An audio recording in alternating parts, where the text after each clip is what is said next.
Start. Welcome, everybody. Thank you for being Wait, hold on here. 1 second. Okay. Am I recording? am I recording? I don't know. Are you?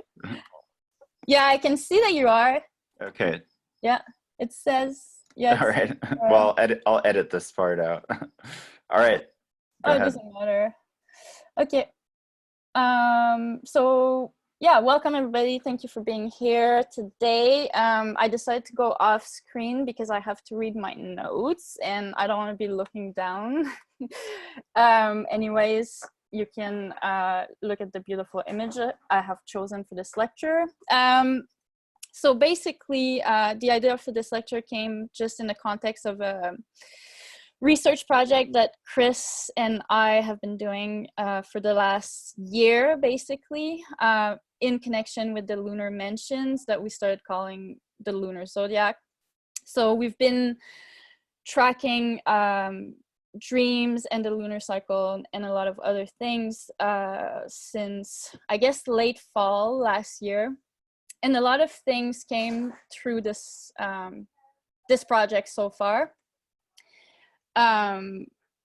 Just a second, I'm gonna go tell the girls to talk a little bit less loud. Just 1 minute.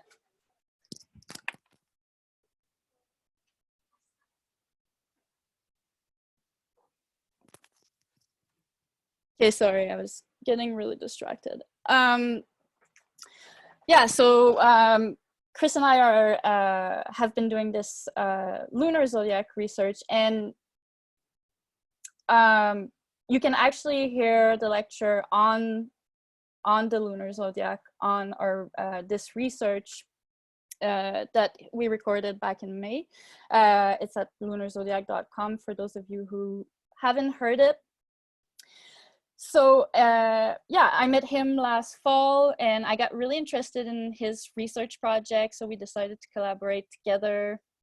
And I had been doing quite a bit of research already into lunar calendars, and that's why his ideas were really resonating with me. I had spent quite a bit of time conceptualizing how humans have been using astrology for way longer than, you know, what we usually say, like the Hellenistic era, kind of like when astrology came to be more like written and utilized as we know historically. But I started moving back in time and realized that basically, you know, the oldest lunar calendars date from like 350,000 years.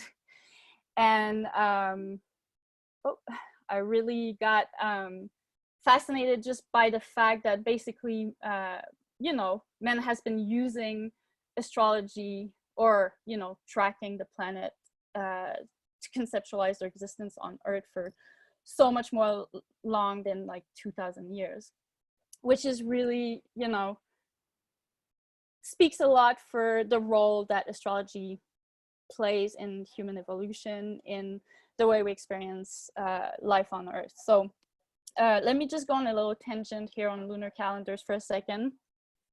So just because I'm going to be talking about the moon and we're talking about this modality, the oldest lunar calendar is about 350,000 years old.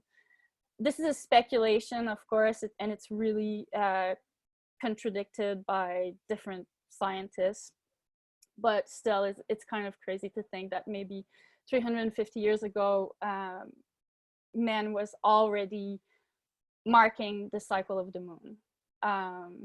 And then we get more of these lunar calendars jumping in time about 30,000 years ago. So there's a big gap where none of these have been found, but still 30,000 years ago, there's a lot of these lunar calendars with 28 notches or 29 notches, 28 or 29 notches that have been found all over the world, to Australia and Europe and everywhere. So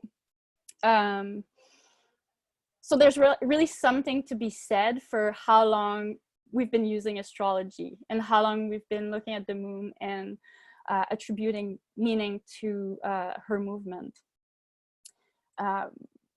this is the bone from L'Abri Blanchard, which is also 30,000 years old, and you can really see the lunar cycle here. And once again, this is not like for sure, but Alexander Marshak, who's like an archaeologist, he's the one who basically said these bones are not just notches, they're actually the lunar cycle. So he's been controversial in that sense in the world of science and stuff, but you know, in the book The History of Western Astrology from Nicholas Campion, he goes more in details about these lunar calendars, and it's really interesting. Another one, Venus de l'Ocel, you probably have seen this image before, which dates about 20,000 years old. She's holding a horn, and there is 13 notches on this horn, which is speculated to represent the 13 new crescent moon contained in a year. So, you know, just a little bit of context to look at how long we've been actually looking at the moon and using the moon. I'm sure they were not going through the effort of engraving these bones just for fun. So we can conceptualize that, you know, the cycle of the moon had a really important role to play in the life of people for a long time, probably for tracking menstrual cycle and, you know, maybe animal migration and all of that stuff. So that was just my little tangent, but this is sort of the hole I've been in for the last couple of years. So when I did meet Chris, who already had this lunar mention research project going, I was really interested in collaborating with him. So basically we've been tracking the lunar cycle and working with each lunar mention in a sort of pioneering effort to try to understand better, because there's not that many textual evidence. We have the lunar mention, as you know, the Picatrix, and the Arabic tradition has some information, but it's very minimal. And so for the last year, we've been doing this project. Now, this presentation is not about the lunar zodiac, but some ideas that came from doing this sort of following lunar cycle and taking a lot of notes very meticulously every day, recording dreams and emotional states. And so a lot of stuff came from doing that. And so this presentation is sort of a branch of this project, mainly the findings that came through in connection with dreams and the other people that shows up in our dreams. So very basically, we're gonna go over dreams. And I'm gonna look a little bit at dreams in modern time from a more like scientific perspective, like how do we perceive dreams? What kind of work is being done with dreams right now? And then I want to look a little bit at dreams from traditional perspective and from ancient perspective, just how dreams have been utilized in the past. And then we're going to look a little bit at the role of the moon in astrology and do some synastry, simple synastry 101. And then I'm going to talk a little bit about the ethic of dreaming and some ideas on that. And then we're going to do some methodology for those of you who would be interested in engaging with some of these ideas at the end. Now, this presentation might go over an hour. I know that I wrote an hour on the publicity, so if you do have to go, you will get a recording, but I just wanted to give you the heads up because I haven't timed myself, so this might go over an hour. So dreaming, dreaming. So first of all, I want to think about dreaming just like how we perceive it or how science approaches dreaming now in our day and age. So in modern dreaming, in modern time dreaming, there's a lot of research that's been done, especially at the level of like what happens in our body when we dream. So basically, dreaming is a mood regulator. It regulates negative emotions, and it consolidates memories and process our experience. And it's been found that people with severe depression actually begin their REM sleep really early, which keeps them from going in a deeper sleep cycle, and they never get really enough sleep. And the deep sleep is where our body gets physical repair. That's where there's like a release of hormones that helps us heal and stuff like that. So it's been found that severely depressed people begin dreaming too early, and they have a hard time remembering their dreams also. And even after the depression is over, there's still this this pattern occurring. So it's really interesting. The other purpose of dreaming in research studies, sorting out input from our days. So I did a little bit of reading about the 24-hour mind, which is a book that sleep scientist Rosalind Cartwright wrote. And I'm going to have reference for people who want to research these things. I'll have like a reference sheet for people who want it. So basically, most of our days is spent on autopilot. So we're basically directed by our habits, and we just sort of preserve our deeper mental function for when we're presented with a new situation, a situation where we need to like kind of improvise or, you know, become like just like a new situation that requires deeper mental function. So most of our days is spent just like operating on a very unconscious level. So we don't use our highest mental process until we're sort of confronted with like a new thing. It could just be like a comment somebody says about your hair that kind of challenges your self-image. It could be as simple as that. So basically during the night, we process these new emotions that arise that basically during the day, because we're on autopilot, we're not really registering. So one of the function of dreaming would be to regulate these new inputs that triggered emotion in us, and then kind of like sort them out, sort out our neglected emotions. So that would be another purpose of dreaming. So basically, if we stay busy, sorry, I'm just, yeah, basically, so the research is like the mental activity when we begin sleeping and into dreaming would be this sort of like sorting out of memories and renewal of memories, because memories are not static, they kind of get updated. So kind of like memory editing, if you will. So dreams help us consolidate new information. And this new information, so memory is never like a precise duplicate of the original. Instead, it's kind of like a continuing act of creation.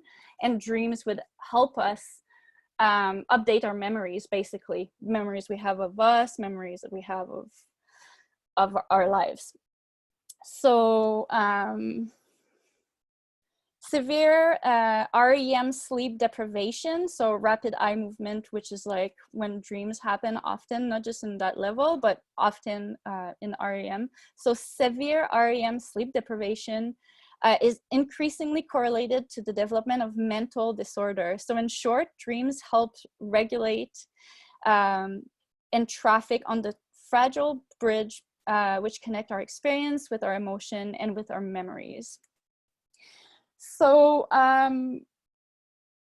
basically, you know, it's all a lot of physiological stuff. It's very interesting. I'm not like an expert in these things, but when I was preparing this lecture, I thought I kind of got sidetracked basically by the physiological aspect of dreaming and thought it was really interesting, and I wanted to add it to this lecture. So REM state, which once again, where a lot of dreaming happen, appears to help the brain build neural connection, especially in the visual areas. And then dreams are a good indicator of sleep quality, obviously. If you're stressed out, anxious, and how you're processing strong emotion from your waking life will definitely disturb your dreaming, or even maybe lack of dreaming. So I want to talk a little bit about psychology and dream interpretation, because that's usually what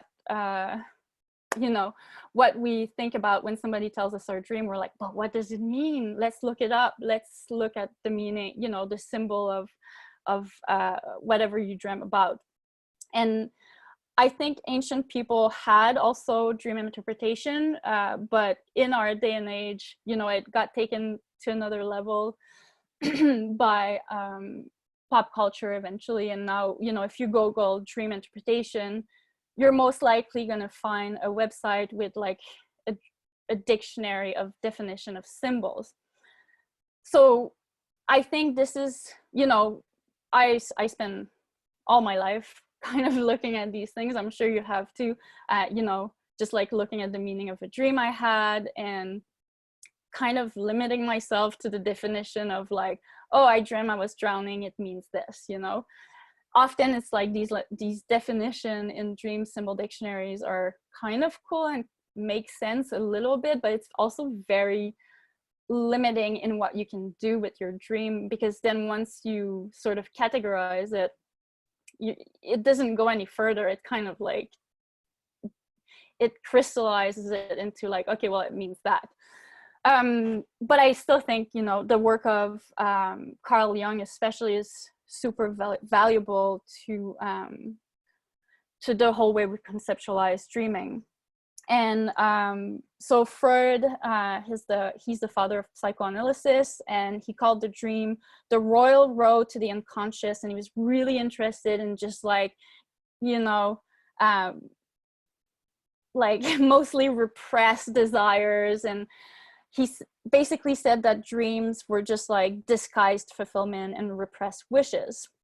So, and he did publish a book on dream interpretation. Carl Jung, who kind of branched out from Freud, basically kind of went in another way, and he said, dreams are spontaneous products of the unconscious, outside of our control, and it just shows us the natural truth. So Carl Jung saw dreams as expressing things completely openly, and that they're not deceiving and they're not lying and they don't distort or disguise. They just are, they just seek to express something that the ego does not know or don't understand. So he was a lot more esoteric and mystical in his approach, and said that a symbol is the best possible formulation of unknown psychic content. So he was really interested in symbols and unlocking the unconscious in that way. Now, contemporary of Carl Jung, James Hillman, and I don't know if some of you are familiar with his work, but he did amazing work in connection with dreams, and he's a contemporary. He only died recently. So basically every night for Hillman, each of us descends into the underworld to encounter the forces that shape us and our surrounding. And we must resist the urge to interpret and to translate the psyche's language into the ego's language. So he was really trying to revive the classical Greek sense of psyche and soul in his work. And he was really also interested in expressing that we must leave the dream where it belongs. We can't just like pull it into the light of day, into the solar egoic self, because it's a world, like the dream belongs to the dream, and in order to really know, we need to go on the territory of the dream and ask it what it wants. And I'm not going to go too much into this psychological aspect, but I wanted to talk about the work of these guys. And if you haven't read Dream and the Underworld, it's totally really amazing in regards to like modern perspective on dreaming. And then I put pop culture here because and this could have been a whole other avenue that I ventured into, but I didn't. A lot of ideas and invention from pop culture and just in general came from dreams. Frankenstein, Terminator, Misery, the sewing machine, the creation of Google, the shape of DNA was first seen in dream. The periodic table, the scientific method from Descartes, he actually dreamt of that and then developed his idea. So I guess that's not even pop culture, really. It's just culture and the evolution of ideas. But there's a book called The Committee of Sleep, and that book goes into a lot of like how modern ideas get developed through just like an initial dream. Oh yeah, the song Yesterday also from the Beatles came from a dream. So I'm going to move into traditional and ancient dreaming. And this is going to be a very superficial sort of approach because, you know, talking about traditional and ancient dreaming, we have to basically consider like hundreds of thousands of years of consciousness, and we probably don't have time for this today. But I want to go into a little bit of how ancient cultures and traditional culture, when I say traditional, I'm thinking a lot of native culture and Aboriginal culture, how they've approached and how they still approach dreams. So dreams are perceived traditionally, and also, you know, when I say ancient, I'm speaking like, you know, Egyptian, Mesopotamian, Greek, because we do have textual evidence of that, and like we do still have, you know, the temple of Asclepius, for example, where people went to sleep to get prophetic dream. So traditionally, okay, so dreams are perceived as sacred and otherworldly. So they have supernatural attributes. Many cultures viewed the dream space as a sacred place. A lot of ancient texts refer to how to invite the other world to send prophetic dream. And if some of you are familiar with the PGM, which is the Greek magical papyri, you can find a lot of that in that book. I'm not familiar with Hebrew texts so much or any of the other ones, but there's a lot of techniques to and spells to ask for prophetic dreams or send dreams and work with dreams. So yeah, so dreams are prophetic and oracular. They speak of, you know, the future. In the Old Testament, which I'm not familiar with, this is just information I came across, there's stories of God speaking to leaders and seers and prophets through dreams. So, I mean, if it's in the Old Testament, you know, it must be true. So dreams are perceived as curative. In ancient world, many cultures built temple complexes dedicated to healing gods. And then oracles would be delivered through incubation. And incubation basically is just a religious practice of sleeping in a sacred place with the intention of experiencing a divinely or inspired dream that delivers a cure to you. So oracles would be delivered through incubation. And the sick slept in the halls of the temples to receive these cures in their dreams. And I chose that image here of Asclepius because he's quite trendy these days. So yeah. Dreams are also perceived, and this is really in a lot of native culture, dreams are perceived as passing on imperative knowledge. So there's a shared appreciation of the dream space as sacred and a holy place that is attained through ritual activities, and the message received, whether they're personal or universal or for the community, are the message from the world ecology itself. And when I say the world ecology, I mean, you know, your surrounding. So there's something to be said for understanding the world and the natural world around you through the dreaming experience. So one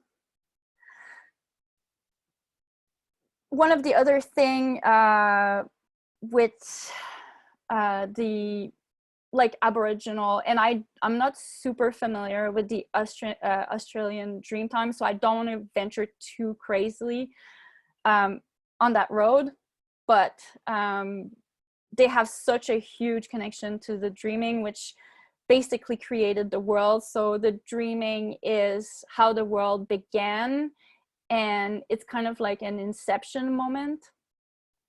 So once the ancestor spirits created the world, they transform into trees, the stars, rocks, watering holes. And because the ancestor did not disappear at the end of the dreaming, but remain in these sacred sites, the dreaming is never ending, and it links the past, the present, and the people and the land.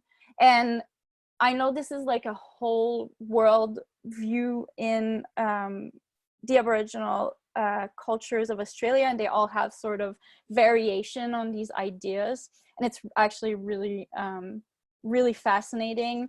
And the dreaming, I think, is actually just like an English translation of their ideas. It doesn't even encompass really what the dreaming is. It's kind of like, I guess, a bad English translation.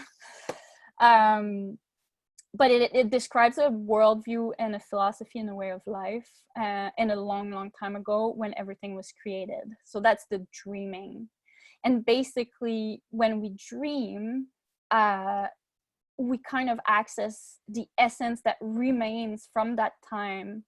And that essence is also remains all around us in watering holes and in all of creativity and nature. And I did kind of go into the work of Auntie Munya Andrews. She's an Aboriginal from Australia, and I will have her in the reference at the end of this lecture if you're interested.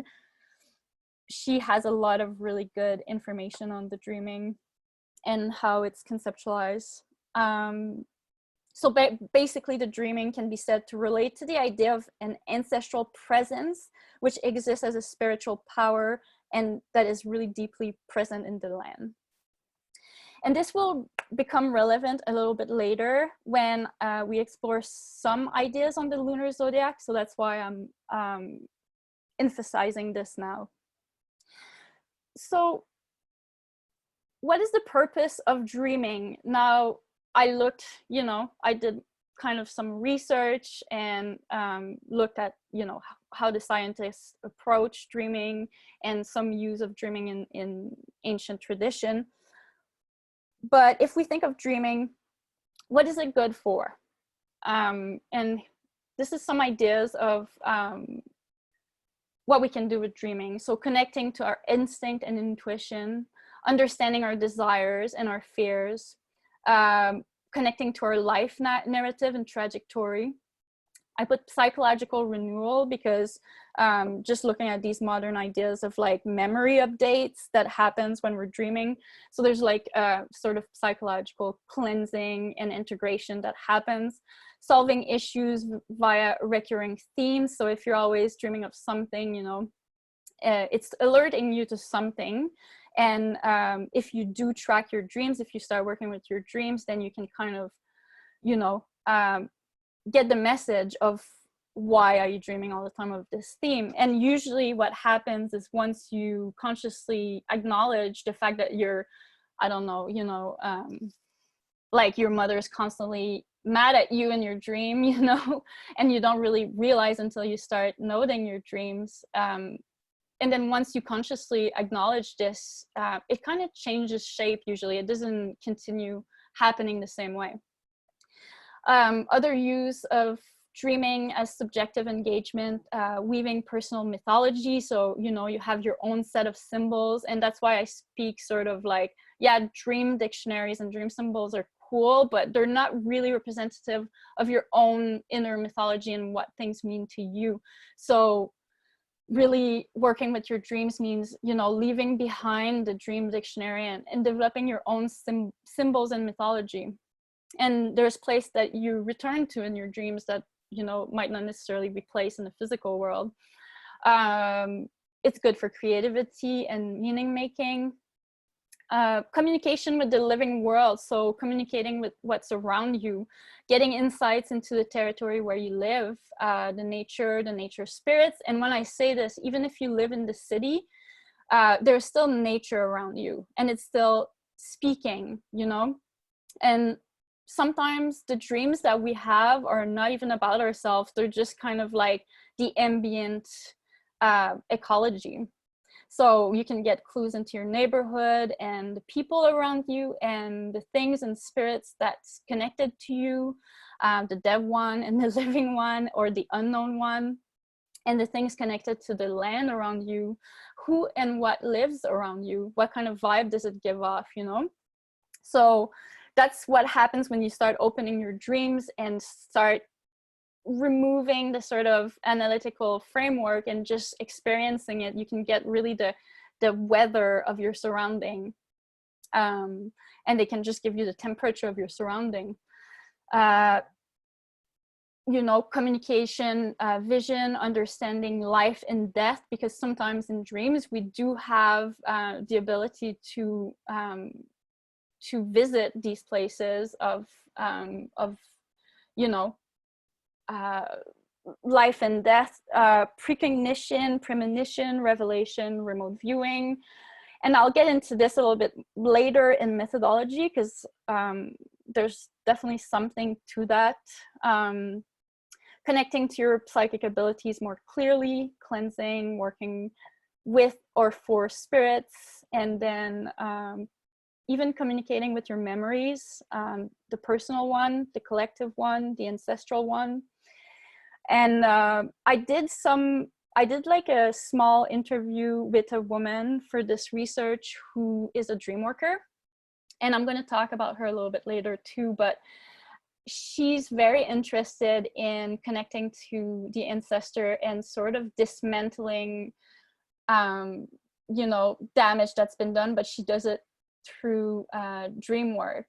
And I'll talk about her a little bit later, but there's really a lot of work that can be done in that regard into accessing these type of memories that are within you. Dreams can also serve as a warning system function, and I'm sure all of you have experienced these sort of like end of the world, the aliens are arriving type of dreams. So sometimes, you know, dreams can just be warnings for mundane world events, natural disaster and war, or even personal upheaval. And that's why it's good to, you know, if you engage with dreams enough, you start not to really take things literally necessarily, but you can, you know, if let's say you're dreaming about aliens coming and it's crazy, you wake up, you're like, oh my God, the aliens are taking over. It might not necessarily be as literal, but it might be something, you know. So dreams are, yeah, not taking them too literally, but you know, there's still something to be said for these sort of waves of dreams that happens, these like kind of cataclysmic end of the world dreams. Like a lot of people experience them just before, like a lot of people actually just experience them before the lockdown in March. And that's the girl I was interviewing for this that does dream work. She dreams with a lot of people, and she said there was like this wave of people all dreaming of some form or another of like a virus or a lockdown, and they all had these dreams. Okay, so I'm gonna jump into the moon. I want to stop for a second and just ask if anybody has any question about the dream section that I just went through.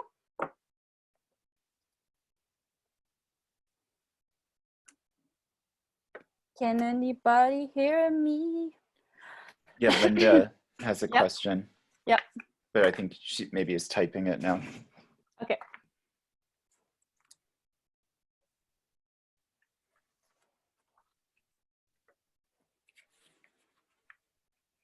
I know I went over these ideas really quickly, but we have so much to cover.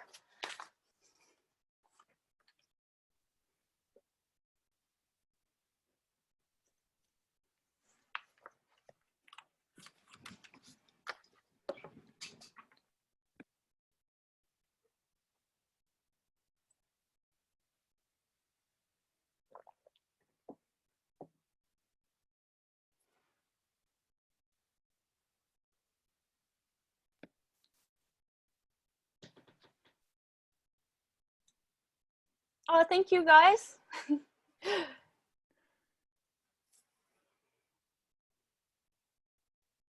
You can come on the mic if it's easier just to ask the question, or I can just keep going.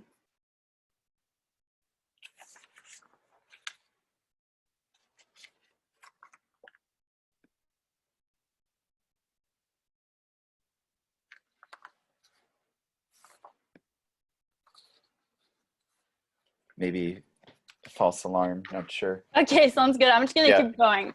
Okay. Okay, so let's talk about the moon a little bit, because this is basically 3 lectures in one, and this is the second lecture. So the moon, and I know that some of you are astrologers today watching this, and I know some of you are not. So there's a little bit for everybody. But I want to speak about the moon, how we see the moon in astrology, how we use the moon, how it's conceptualized. Whoops. The role of the moon in astrology. So I don't know, I don't know who's an astrologer in the room and who's not, but basically in astrology, especially in electional, mundane, and hoary, and magical form of astrology, the moon serves to boost the signals of other planets that she connects to. So a good electional chart, for example, an electional chart is just choosing time to do something. So an electional chart in astrology needs to have the moon supporting whatever other planets that you're trying to bring forth. So basically her role is really to bring the matter to fruition, to boost the signal, to support, and to close the loop. So in horary astrology, horary is basically a branch of astrology where you ask a question and you create a chart for the moment you ask the question and you get an answer. And in horary astrology, the moon will often show you how the question will unfold and the timing of the event, because the moon moves so fast and she carries the light from one significator to the other. So she's usually the one who brings matter to fruition in a horary chart. So often, you know, let's say like somebody asks like, does he love me? You know, and the person that asks, does he love me, is Mercury. And then the other person that loves the querent or not is Mars. Well, how these two will love each other or not often will be represented by the moon. She's kind of like the binding agent and shows the timing. So William Lilly, who is like the horary pro of the world, or was, he wrote, "Have special regard for this to the strength and debility of the moon, for she brings to us the strength and virtue of all other planets, and from one planet to another." So basically, you know, the moon makes stuff happen. So more generally, the moon is the mediator between the heights and the lows. If we see this little diagram here, it's like a classic image of you know, how the world was conceptualized, and we have the fixed stars way high up, and then Saturn, who's like the furthest visible planet from us, and then Jupiter, and then we have Mars and the sun. It's not really, you know, we know it's not like that, but this is how we conceptualize it from a geocentric perspective. And the moon is the closest planet to the Earth, and this realm is basically the realm just under the moon is called the sublunar realm. And so the moon is the mediator of all of the other things, and she allows us to, or to work with the other planets, but she also kind of filters all of the other planets down to us. So she regulates the elements on Earth and the generation and corruption of the bodies on Earth. So that's like a principle that was developed by Aristotle. So the sublunar realm basically, I think, came from him. So she affects things that have a physical nature because she's so close to the physical world, to us. She's also closely linked to change and fortune because she moves so fast. You know, the ebbs and flow of life.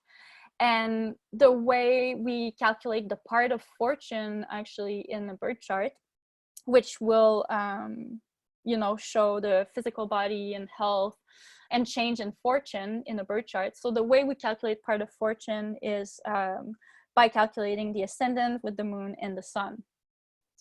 So we can see that, you know, there's not much that happens without the moon. That's why 350,000 years ago, people were actually watching her cycle closely. So we've been doing this for a long time. Some of you may know the Picatrix. Picatrix is sort of like compendium of astrological magic ideas. So in the Picatrix, he says you should pay attention to the moon in all workings. And when we say workings, we say, you know, electional chart, magical election, different things like that, as the foremost of the planets, because she has the most manifest effect and judges all things in this world. And to her belong the power of generation and corruption. And when we say generation and corruption, we just basically mean like body, like getting old and getting corrupted and rotting and dying. And she is the mediatrix of their effects, for she receives the influence and impressions of all the stars and planets and pours them down onto the inferior things of this world. So yeah, so the moon. And now this is more the moon in the birth chart, in your birth chart. So the moon in your birth chart rules the body along with the ruler of your ascendant, but the moon can also represent your body, your physicality, and how you tend to regulate yourself. I put pacify there because I like to think that the moon kind of like breastfeed us, or not sometimes, depending on what your moon is doing in your birth chart.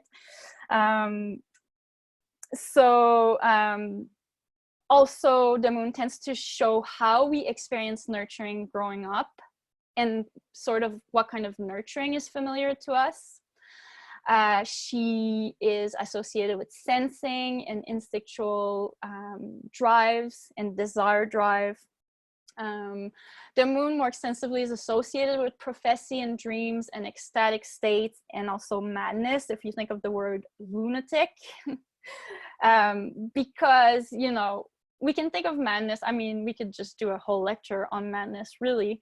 But basically the opposite of the light of the sun, of clarity, you know, is the nighttime. And, you know, there's other modalities that happen that don't fit into, you know, a solar idea of how we should be behaving. So I'll leave it at that.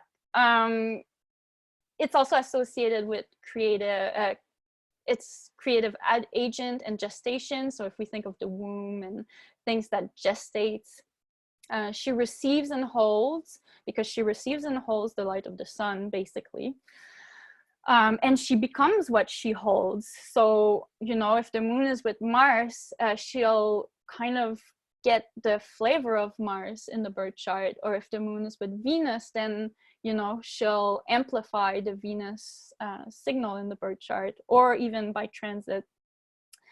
So she perceives through identification, and the reason for that is because basically she reflects the lights of the sun.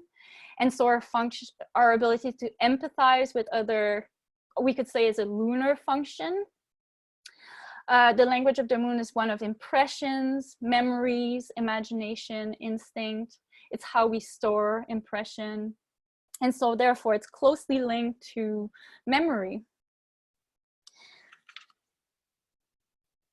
which brings me to the lunar zodiac. And I'm just going to talk a little bit about this because we do have like a full lecture on the lunar zodiac that Chris did in May, like I said, and you can find it on our website. But this is just a short commentary to explain how we actually have been conceptualizing this space where the moon travels every night that we have been calling the lunar zodiac. And that was birthed from the research that Chris had been doing, and then I joined in. So if you want to go deeper with these ideas, you can read the article that Chris and I co-wrote on a website called The Embodied Ecliptic, the Lunar Memory Palace. And a lot of these ideas are actually developed further. But basically, when we speak of memory and the moon, if we live under the moon in what we call the sublunar realm, and we experience through our bodies the world around us, and we experience the reality in a subjective way through our senses and our perception, because the moon governs these functions. So there's a sort of biological feedback that happens between the sky territory where the moon passes and her cycles, and how it influences us, and how it influences our cycle and our creative urge and our generative urge, in tandem with our own natal signature. So whatever we, have going on in our birth chart. So there's a consistency here because she passes in the same place every month, but she doesn't hold the same light every month. And that will also actually influence the way things are translated down to us. So we started conceptualizing this sort of sublunar space as a sort of memory palace, a memory palace device.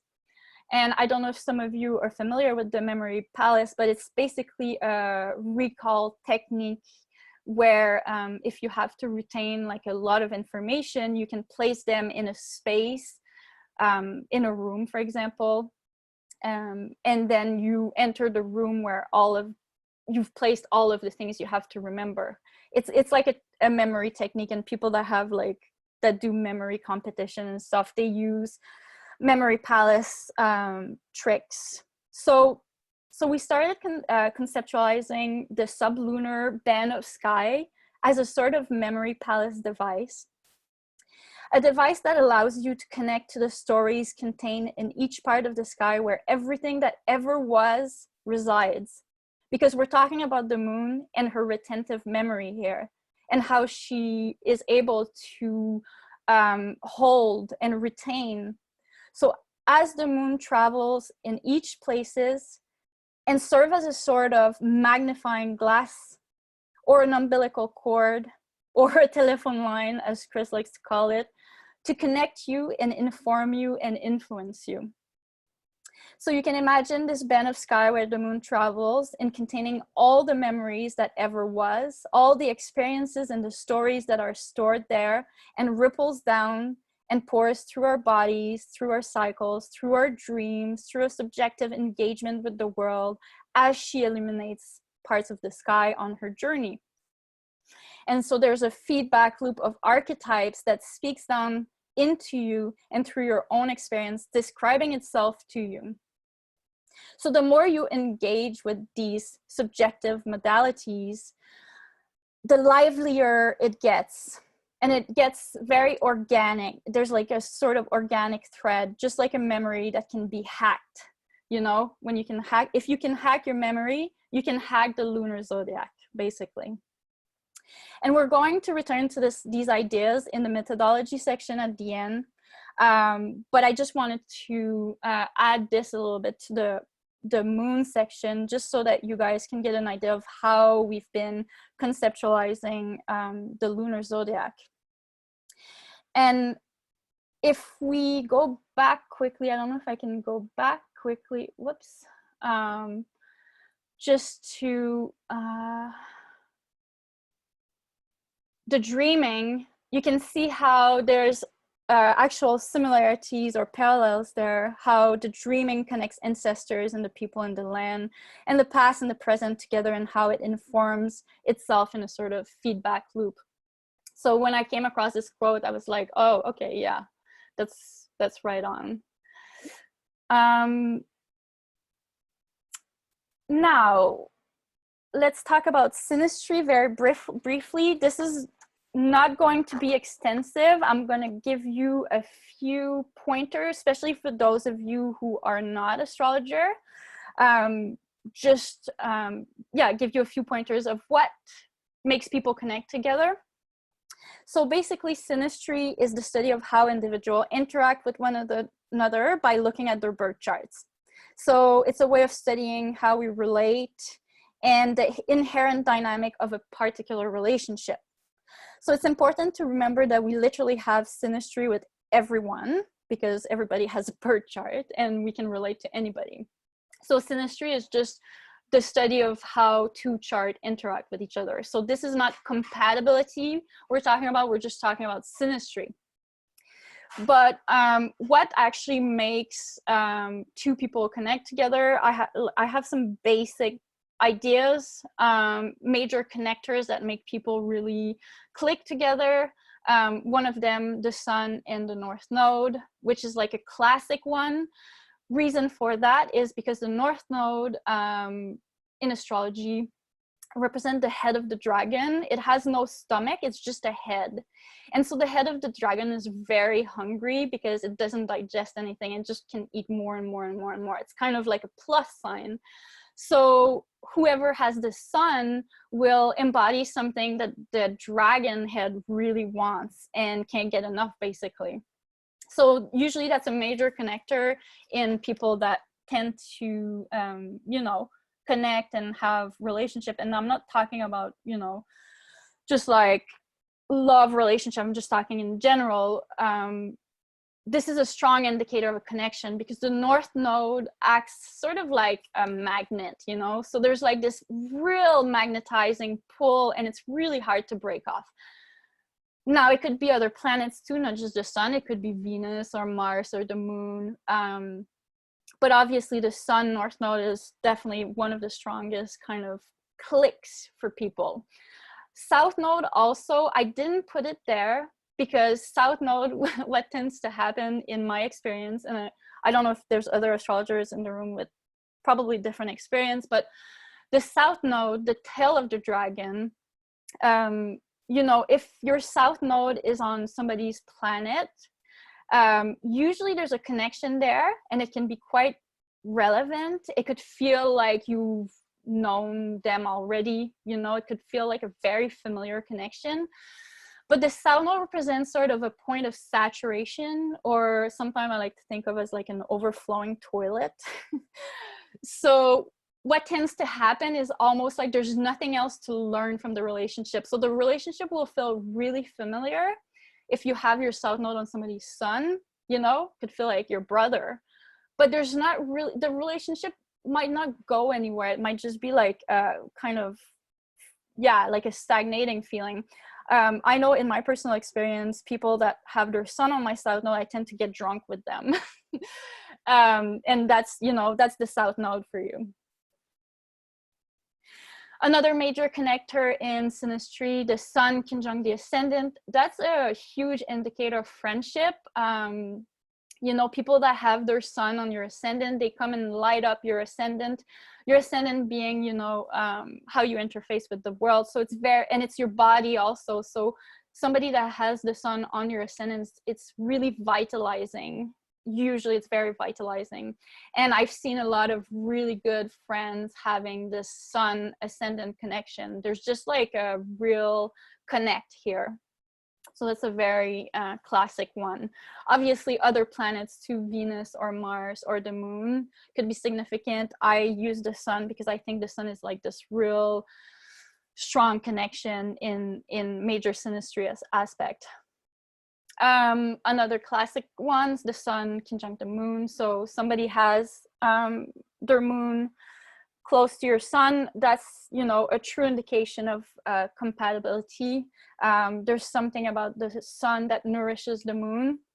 So, you know, if someone has their sun in your moon sign, there could be other issues in other places, but there's this genuine like nourishing connection. because your moon is being fed, you know, by the light of the sun. Some other connectors, planets in the same signs and close degrees. This is for obvious reason, because then you tend to, you know, if it's Mercury, if you have Mercury in the same sign, then you tend to communicate in the same ways, and it's just easy, you know. It's like you just get each other. You know, it could be Venus in the same sign. Usually, you know, more than one planet in the same sign and close degrees will really help you just jive together, because you just, yeah, it's not complicated, you just understand each other. Then some generational connector, starting with Saturn especially. I find people that have Saturn in the same sign, so these are called generational planets because they move slower. And Saturn especially, I find, you know, we just tend to get people from the same generation as us. So that's I would consider that a major connector in getting along with people. Like for me, for example, everybody that's born in 1980, I just, you know, we experience the same thing growing up. We experience the same thing culturally, because those are generational planets. So there's just this inherent sort of understanding, and we just evolve in the same cultural space, you know. Now, how does this all fit together? I'll stop just quickly and ask if anybody has questions before I keep going. Or am I good to continue?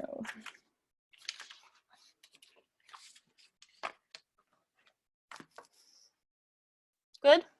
I guess I'll just take the silence as a good to go. Okay, so how does, you know, dreams and synastry and moon fit together? I guess you must have seen my description in the lecture presentation. Basically, and this came through the research we've been doing, so who we meet in dreams and some ideas as to why we meet people in dreams. So this is what we're going to explore now. So yeah, it's going to be 2 sections. So who we meet in dreams and how that might be possible, and then the purpose of engaging with others in these modalities. So it's going to be 2 separate sections.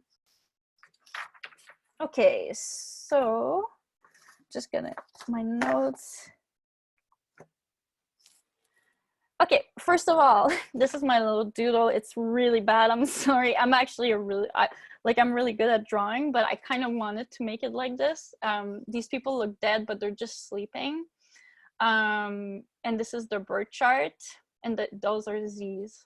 So this is sort of how I conceptualize Chris's idea of like the telephone line to the moon, but it's very vulgarized version. So let's say, so, okay, who we meet in person. So the first thing is an idea that Chris already had going on when I met him, and is that we tend to dream with the people who have important connection in our birth chart. This is not always the case, but the fact that you belong to the same part of the sky means that the lunar modalities, which includes dream time, will connect you. It's like a telephone line that you can pick up. Like you have some of the same telephone lines. And so it makes sense that you would have an easier access psychically. And we're going to talk about more of that later. But, you know, who we meet in dreams could have, not all the time, obviously, because we meet a lot of strangers in dreams.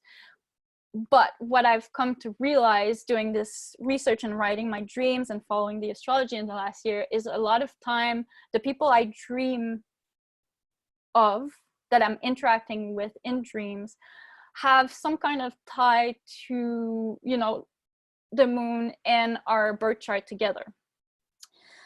And this is something that we want to develop more also, and, you know, we'll be asking you to engage with this if you want, and then participate in our research project. So let me see. Yeah, so basically what I've noticed a lot for me personally is that when the moon hits somebody's MC, I tend to dream about them. Also, that's another thing. Mars and Venus. If the moon is on somebody's Mars or Venus, they tend to show up in my dreams. The reason I notice this, of course, is because I'm an astrologer and I have like literally everybody's chart. So, you know, this is just, and this is like an observation. It's a theory that we're developing. But the moon seems to act as a connecting agent. And I have had people contacting me when like the moon was in Scorpio on my ascendant, crossing their descendant, for example, and saying like they dreamt about me. And that happened quite often in the last year, especially because I was writing down my dreams. So basically most of the time when I show up in someone's dream or somebody shows up in my dream, the moon seemed to trigger a natal placement that we have in common and acts as a connecting thread between us. So this is sort of another of my trip at the moment, and I'm really fascinated by this effect. Obviously, it's like not a like scientific method, but it's reoccurring enough to really, you know, alert me to something, and it's happening to Chris also. Now, I'm jumping out of the dream realm for a second and talking, just because this is also about synastry. And whoever you have synastry with, or whoever you seem to be dreaming with, or even just engaging with others in subjective modalities. So what would be the purpose of that? Why would you do that? So basically, synastry dynamic are good for reflectionality, which helps us integrate our experience when we dialogue and exchange with others. So not everybody wants to hear your dreams. You know, when you tell your dream to somebody and they're just like not even paying attention, and you can't really convey your dream because the other person's just like, what are you talking about? Or just not interested. But if you do have these synastry connection that we just looked with people, with some people, it's easier to engage in subjective modalities like doing dream work, for example, or doing creative work. And it's good for creative collaboration because then you're engaging with your subjectivity. And the fact that when you verbalize your dream time experience, or when you verbalize the sort of unconscious and archetypal material that surfaces, it helps sort of really, well, first of all, birth it into the world and make it more real. And then you can, you can take off from there. So adopting a lunar reflective modality with others, and learning about passivity and engagement, which is something the moon does, and teaming up can enrich creative collaboration, deeper dialogues, understanding dynamics and connectivity, and it can help you make meaning. So obviously I know this is not like something you just like wake up in the morning and you have like your synastry buddy and you can just like start like exchanging dreams and stuff, but these ideas are meant to just, you know, go out in the world and see what happens.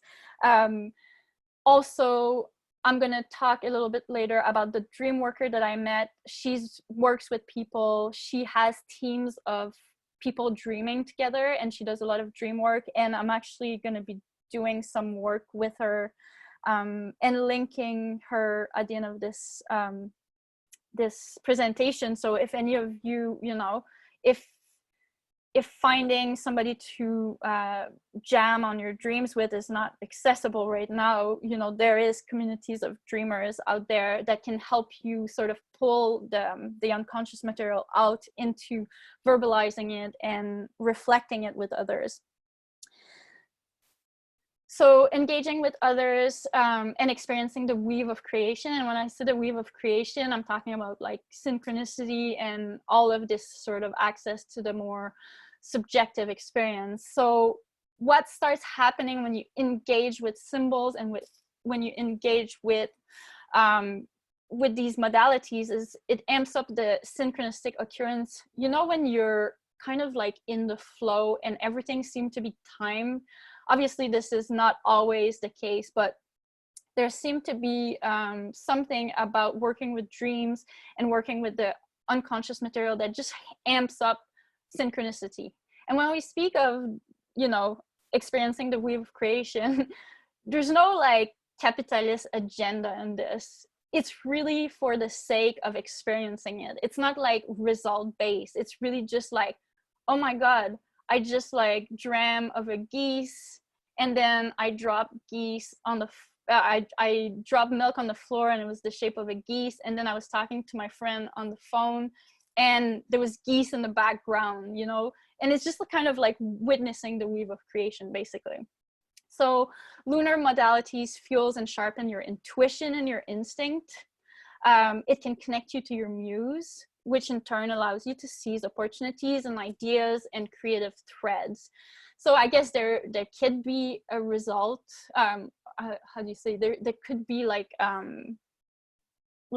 you know, yeah, you could be working for something with these modalities, but it's not the primary goal. The primary goal is really to experience your reality, not just in that solar mode, but really in this sort of subjective, intuitive mode. The dreams of others, when you start engaging with other people and doing dream work, the dream of others can actually inform your own experience. There's insights that can come from listening to somebody else's dreams. You can actually get important information coming from other people's dreams. And that's kind of like a muscle, but the more you engage with these modalities, the more useful they become. It's kind of like a muscle.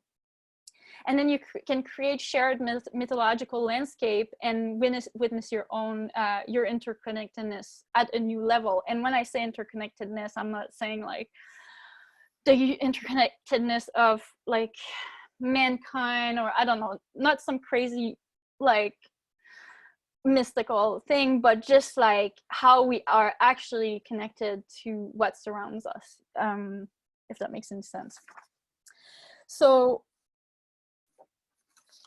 as we have seen earlier in the traditional dreaming section, these are like natural interface that us humans have evolved to interact with, you know, that we've been doing this forever. We're actually biologically made to experience this. It's just that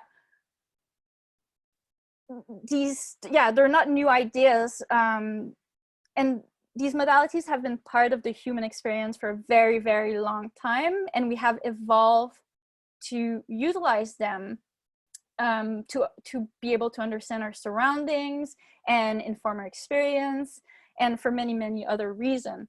So these modes of being, whether it's like, you know, dreaming and traveling in your dream and journeying, or remote viewing, or telepathy that dreams tend to sharpen, they're all natural parts of our toolbox. It's simply that we don't have many opportunities to exercise them in our culture unless we decide to actually actively make time and engage.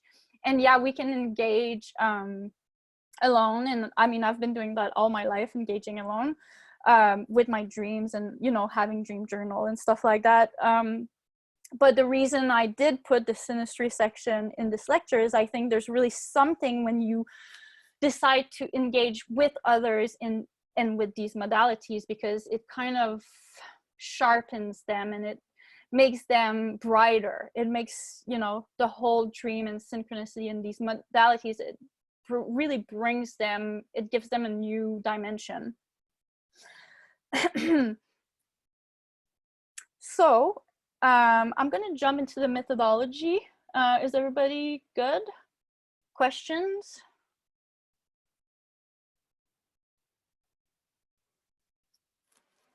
Doing good? Silence. Everybody's sleeping. Okay.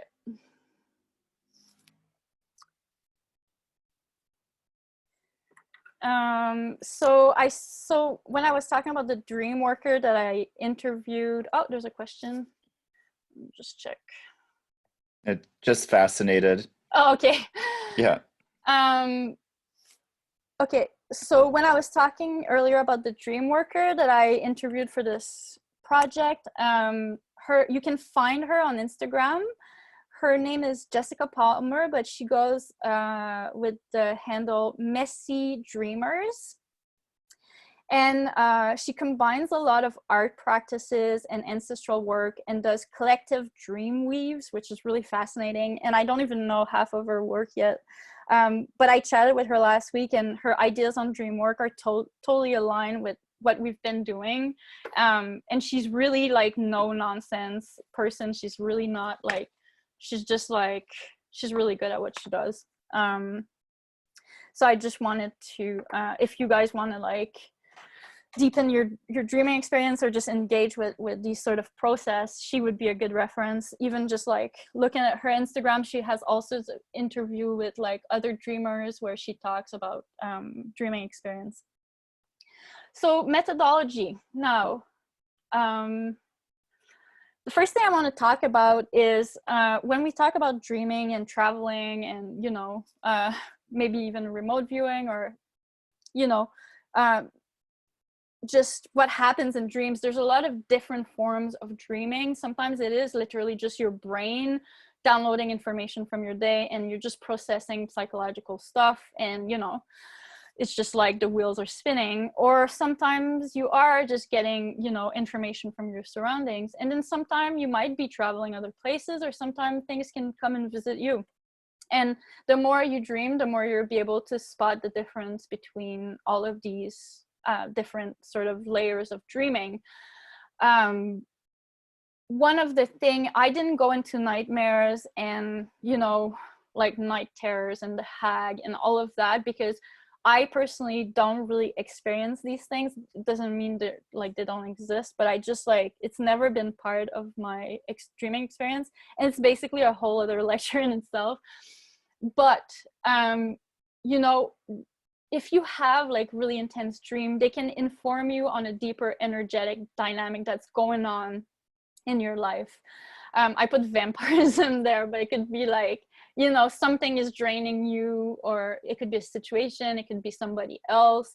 But basically dreaming is one of the ways to tune into that. Obviously, it's important to be very objective when you're engaging in a subjective modality. And how is that possible? Well, you sharpen with time, or you just tap into your Libra side with the ability to hold paradoxical thoughts at the same time. So what I mean by the importance of being objective in a very subjective modality, I mean, it's important to not get wrapped up in your dream. So when you're dreaming and you're waking up, let's say that you experience like something really heightened, or, you know, there was something really insane going on in your dream. It's important to just take a step back and not get too closely emotionally involved. Like, let's say you had sex with somebody that like you don't like, or, you know, all of these things that happens in dreams. Dreams have crazy sense of humors, and, you know, basically anything goes. So that's why it's important to also have an objective mindset when you're looking at a dream. Not analyze, not rush to analyze it, just observe it. You know, what is it saying? Filter your emotional involvement. If it's like things that are happening with other people in your dream, you know, just take a step back for a sec and just, you know, assess. Because there is this implication of, we're not talking about the same type of boundaries when we're dreaming, and we also don't really have control. I'm not talking about lucid dreaming here, and I'm not talking about controlling your dream. I'm simply talking about dreaming. And I'm personally not interested in controlling my dreams so much. I like to just let them do what they're supposed to be doing. Control, you know, I'll leave control for the sun and for Saturn. And I'm very quite content just like receiving the information that comes. But it's important to also just yeah, you know, take a step back and just assess, because there is a difference between imagination and fantasy and dreams that are informing you, you know. And that will come with time, or, you know, you might be a dreamer and you might know this already. This comes with time and practice. It's not something, you know, yeah, and it's not something that like there's a cheat sheet for. I mean, dreams are very unique. But if you want to utilize your dream, or if you want to be like, is this a vision? Is this a premonition? Or is that just a fear, a nightmare?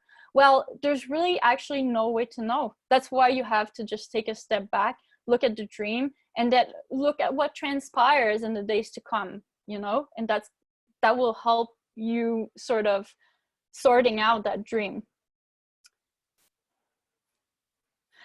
So basic hygiene. So if you are actually engaging in a lot of dreaming and that you find that your, you know, boundaries are being crossed, or that there's a lot of stressful occurrence, there's some very basic things you can do, because we're talking about a modality here where it's like you can't just necessarily close the door. I mean, you could if you are lucid dreaming, or if you're very aware that you're dreaming, but things that you can do, you know, I put salt and water and cleansing practices here. Those are like very, very basic. I can't remember where I read this, but if you're experiencing a lot of like crazy bad dreams, or, you know, stressful dreams, or you feel like there's something slimy around you when you're dreaming, you can put salt, you know, at the threshold of your door. And salt is like the number one sort of like, it's just gonna burn everything. You know, and depending on your own personal, you know, magical, spiritual, ritual practice and your beliefs, you can play around with these ideas. But I wanted to bring them up because when we're talking about dream modalities, we're talking about something very, like very open. And there is some things that you can do, just like when you engage with magical practice, there is some things you can do. And it's not about like going crazy and just like blocking everything and stuff. But if you feel like slimy, yeah, water, salt, cleansing practices, like taking cleansing bath, keeping a candle on, and I'm suggesting like little tea light candle, can go a long way also. You can use divination to see if there's actually something, or if it's just you like stressed out or eating too much chocolate before bed. You can use prayers, assistance of saint or deity, if you feel like, you know, you're really like there's something slimy maybe like living in one of the rooms in your house, and it's kind of coming and like visiting you at night or something. So there's ways of dealing with hauntings and unwanted spirits and parasitical sort of things that often, when I've experienced that, it was mostly just like the place where I was. It's not necessarily something like on me, but, you know, there's all sorts of situation. And then, you know, worst comes to worst, you might need an exorcism, and Chris is the guy to call. But that's really, exorcism is really rarely needed, and this is just like extreme cases. Okay, so now methodology of dreaming. So understanding and utilizing your birth chart. This is just very quickly give you some insight of defining what kind of dreamer you are, or locate your relationship to dreaming. So this baby is named Dreamboat. He's born today at 3:30 here. And he has a sun, moon, and Mercury in the 9th house. Maybe he's a good dreamer. So where is the moon located in your birth chart? Is it an earth sign? Is it like on the IC? Is it in the 12th house? You know, there's some places where the moon will be a lot more receptive to the dreaming experience and to making you a dreamer. And I have found that the 9th house and the 12th house are indicative of people who are kind of like natural dreamers. And the house that rules, that is ruled by the moon also.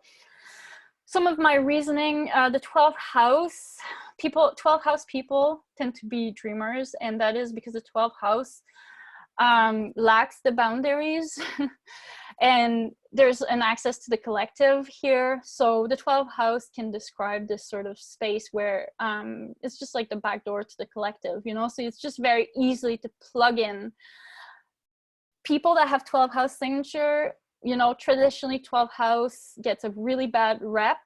But I think that if you have a good handle on the 12th house, if you have other things in your chart that makes you more solid, then, you know, the 12th house can become like a real access point for dreaming experiences and subjective engagement like that with the world. Ninth house is traditionally associated with dreaming. So, you know, strong ninth house, this is the house of journey and travel. Even, you know, if you have like, even if you don't have planets in these house, look at the sign that rules the 9 and the 12.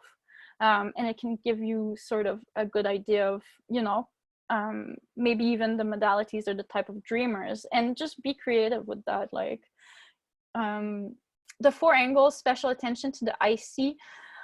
I say that because I like to think of the IC as the deepest part of somebody, like the deep, you know, ancestral under the ground part of us, our roots. And so that's another, you know, good sort of place to look for, you know, the time of dreamer, the kind of dreamer you might be. Venus and Mars, because Venus and Mars function more on desires. And when we speak of subjective modalities, the night sect, these are night sect planets. It can give you clues as to where your instinct and desire reside. You know, are you trying to climb the social ladder, and how can you work that maybe into your dream and getting insights and stuff like this. Sect, lunar cycle, the lunar cycle that you're born in, you know, are you born into like a full moon, and what does it mean? What kind of dreamer does that make you? And then finally, I put Mercury here. I put it last because I think, you know, dreaming is another function, but the mind is definitely involved. So Mercury can give you the type of, yeah, the type of yeah, the type of thinker you are, basically. I mean, dreaming is not thinking, but, you know. Now, ritual practice, very quickly, just some ideas of how you can engage with these ideas to grease the wheels, basically.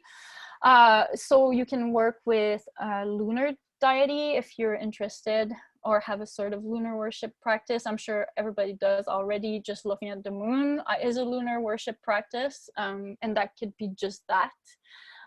Just being aware of, you know, where the moon is and what she's doing, and everybody sort of get hypnotized by her anyway. I put working with Hecate here because Hecate is associated with the moon.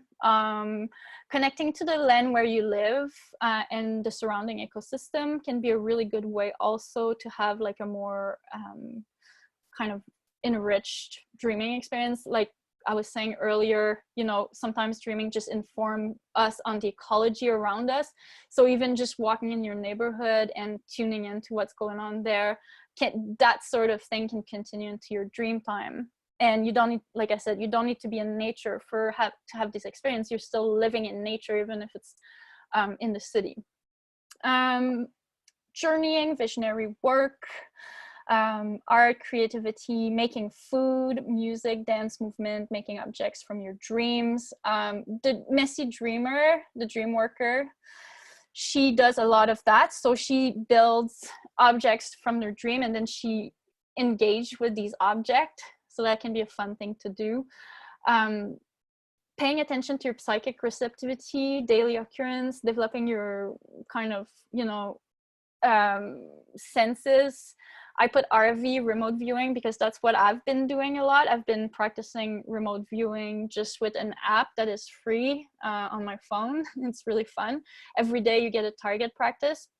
And what I think that does is just that I think we do remote view sometimes in dreams.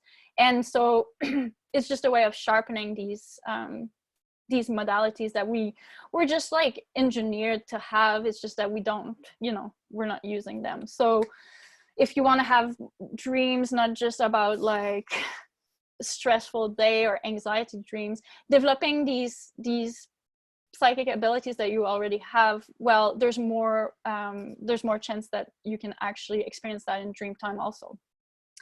Teaming up for receptive mutual engagement. So like I was telling earlier, this can be kind of a ritual practice, I guess. So if you team up with somebody, you find your synastry buddy or your synastry buddies, and you start kind of reflecting, even just like you know, telling your dreams or exchanging dreams, or it could just be like creative, or even making food. I personally think just making food is like an amazing lunar practice, but I do have a moon in Taurus, so that's just me. Oh yeah, so basically I put here meeting the animal body, and this is what Chris was already doing when I met him. He was actually engaging with an animal list, and this is like basically the whole idea around the Lunar Zodiac Project. If you haven't heard the lecture, like I said earlier, it's on our website. But each lunar mention are associated with an animal, and you could engage with, let's say, the animal where your moon resides whenever she passes there once a month, or, you know, if you have like an important placement, or your ascendant, or the sun. And if you want to have ideas on how to do that, I suggest going to Atta Visceral. Chris was already doing that, I think, in like earlier 2019. So if you scroll down on his Instagram, you're going to see different ideas on how to do that. But that can be another way of engaging with the lunar modalities. And this is something we're developing also. Whoops. Okay. And then some ideas on dream recall. Very, very simple. Keeping a dream journal. The exercise of writing down will help you recall your dream. So, and it can inform you later too. So, you know, when I was saying earlier, like, the more you engage with your dream, the more you're going to be able to use them in your daily life. I find if you don't write them down, you can remember them in the morning, but then later you might not. So writing things down actually is just like a super good exercise for dream recall. And then for research purposes, tracking and understanding the astrology of what's going on when you're dreaming and what type of dreams you're having, or when you're actually dreaming. So exercising your dream memory muscle, avoid eating 3 hours before sleep. This is all very like clearly like just, you know, obvious things. Yeah, don't eat like just before bed, because then your digestive system will be super active and you'll just be busy digesting. Herbals, take herbals. You can take valerian. I put mugwort twice. Mugwort. You can actually make a dream pillow with mugwort. Mugwort's actually associated with the moon. Skullcap and valerian just relax the body. Obviously, you know, do research before taking herbals for yourself. There can be counterindication. If you're taking roots or leaves, it can be totally different effects and stuff. So make sure you research whatever herbal you decide to work with. There's a lot of other type of herbs that you can take with crazy side effect. I've not taken any of them, but there's like such a things as dream roots from Africa, and there's one in South America too. But these things, I think, like from what I read, you know, increase heart palpitation and different things. But if you're interested in like hyping up your dream, you could try. So a sober mind, alcohol and drugs impedes the ability to recall. And then alcohol consumption interferes with deep REM, rapid eye movement, meditation, relaxing breathing practices. No phone, that's like an obvious one. You know, turn your phone off maybe an hour before you go to bed. Just like get off the phone. I like literally turn it off, and I don't even bring it in the bedroom. Water routine. This is a classic dream recall technique. You you take a glass of water, you drink half the night, and then the next morning when you wake up, you drink the other half. It could just be a little glass. Sleeping position. This is what works best for me. So when I wake up first thing in the morning, I keep my eyes closed and I try to keep my head in the exact same place it was when I just woke up. And you will see that if your dream is not quite there yet, just keeping your head exactly as it was as when you were dreaming, keeping your eyes closed, not taking in the day quite yet, you will find that your dream will slowly start to come back up. Intention without intention, this is kind of like, don't be like, oh, I want to remember my dream so hard, because the more you try to grasp it, the more it will just like go away. So it's just about relaxing and keeping your eyes closed and letting the image flow back in slowly. I find also that when I start writing my dream, usually it starts coming back up, and I'm like, oh yeah, this and this and this and that. So stop without grasping it, and allow your dream to cycle naturally through phases of activity and rest. And what I mean by that is that we're not necessarily kind of wired to dream all the time.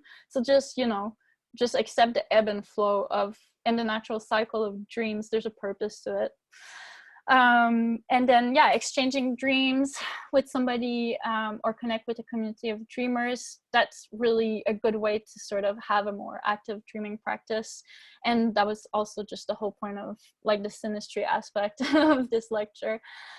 And lastly, for those who would like to engage, the reason I did the lecture today is because the new moon is just in a few days.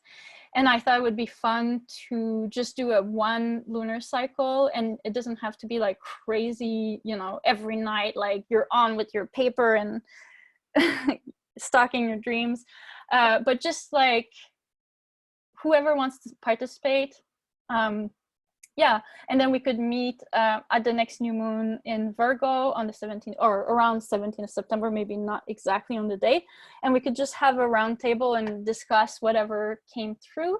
And the only thing that would be required is you write your dreams when they come up, and some insights and synchronicities. If you're an astrologer, maybe some timing as where the moon is, what is it hitting in your chart, what shows up. And yeah, if you're dreaming of other people in your dream and you have astro info on them, are they showing up when the moon is hitting something important in their chart? Any relevant info that links your dreams to the lunar mention and the lunar motion. Certain place in the lunar zodiac will be more relevant for you. This is research in progress, obviously, and it will be for you also. It's not something that can be forced. It's just something to engage with and see if there's any recurring theme. And I was thinking, whoever is interested in just having this practice, we could like have a communication going, maybe a Google Doc that you can just link me to. Not everybody, but just me, if you wanted to exchange. Or me and Chris, I should say, if he wants to do it too. So yeah, that's pretty much what I have. I don't know if there's more question. Yeah, can you explain remote viewing a little bit more? Remote viewing, yeah. Remote viewing is basically, there's a lot of different theories as to what it is, but the term remote viewing was developed by a program in the CIA in the 60s, I believe. It was just basically to get some secrets on, like, Russian secrets and stuff. So it's basically just like looking at a location that is not around you, looking at a location in some other place. And there's whole schools online. If you type remote viewing, like there's whole techniques and like crazy stuff you can do, but basically the idea is you have a target practice and you visualize where you use like your imagination to see that target without knowing what it is. You write it down and then you get the result the next day. And this is kind of like how people engage with remote viewing. The app I was talking about is called Remote Viewing Tournament, and it's very simple. It's just you are given a number and a white sheet of paper on your phone, and you have to just doodle something that arises in your mind's eye. And then you are given 2 images, and you have to choose what image you think you saw. 24 hours later, you're gonna get the correct image, like the correct image that it was. And I'm not explaining it really well, but if you want to, yeah, if you want to check it out, just remote viewing tournament you can get for free. It's an app, but basically it's just like viewing things that are somewhere else. Did I make any sense? Yeah, I think so. Okay, I'm just gonna come on screen now because I'm done.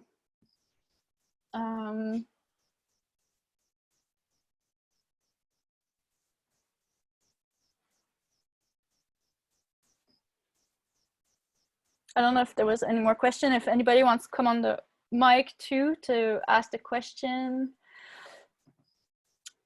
Oh, there you go.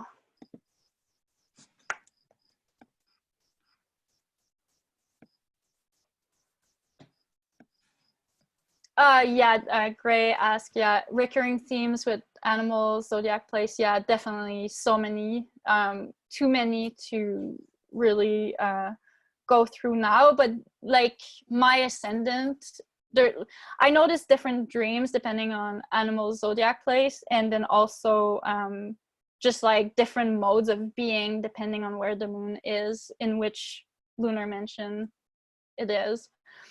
And this is something that it's kind of like, you know how you learn astrology and you learn the zodiac, it's kind of another way of learning a whole other zodiac. So it takes time, and because it's a subjective modality, it's also going to take time to see what it means for you. There's no textbook definition because we're talking about such a subjective space.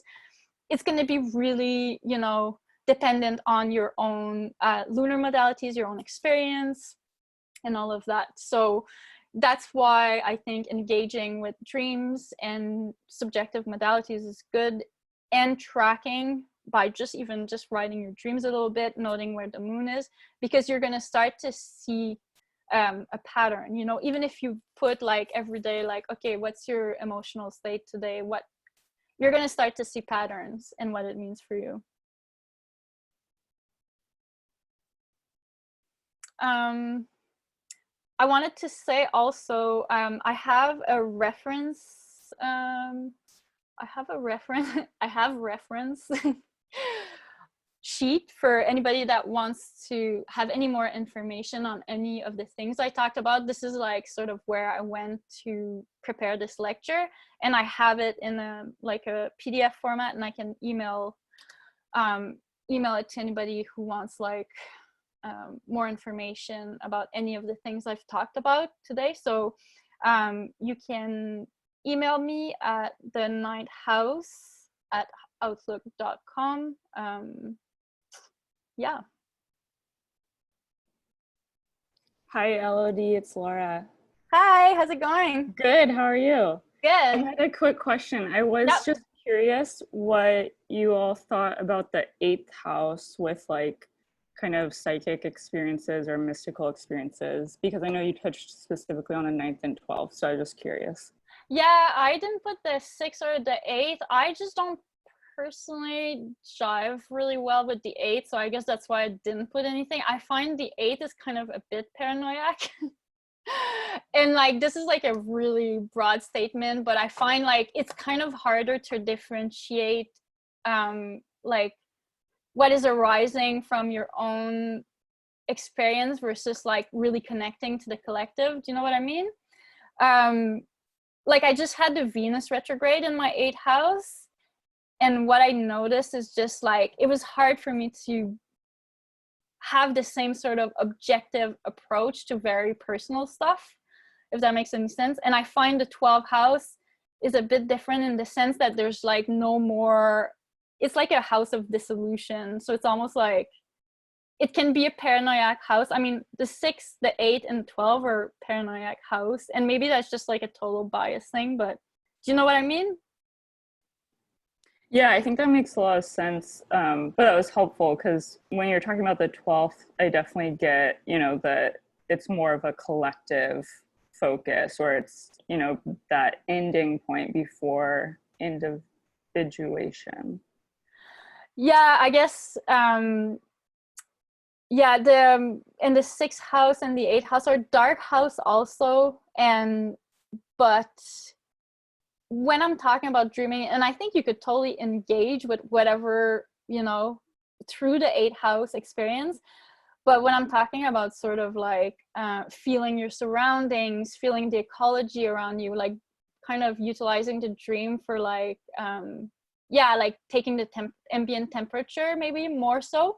I feel like the 12th house would be more like better at it because it's like so open, as opposed to the 8th house could be more like this sort of psychological renewal or something. It's a really good question though. And I might just be completely biased because Venus retrograde in my 8th was like, ugh.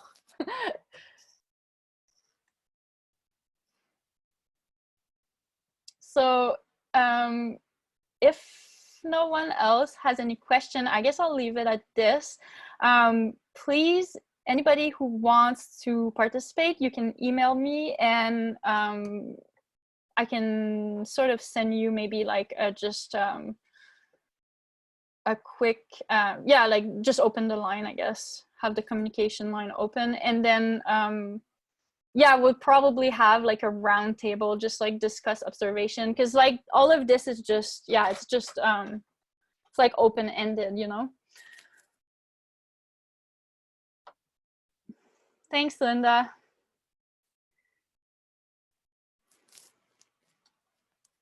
Okay, well, thanks guys for being here, and yeah, send me some feedback or let me know if you want to participate.